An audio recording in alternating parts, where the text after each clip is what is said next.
Ganyan kayo, mga ngamusta pagka may kailangan. Maaalala ka lang pag may pera. Mahal na mahal ka pag bago kang sahod. Best friend ka pag mayaman ka. Pero pagka down na down ka na, nasan sila? Nasan kayo nung mga araw na mas kailangan ko kayo? Di ba wala?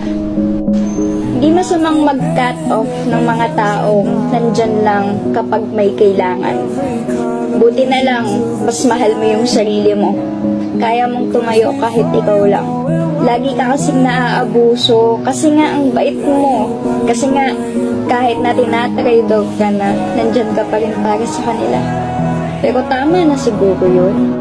Pahalagahan mo na lang yung mga tao na kahit walang-wala ka na, nandyan pa din. Tagaan ang sarili dahil walang ibang makakatulong sa'yo kundi ang sarili mo.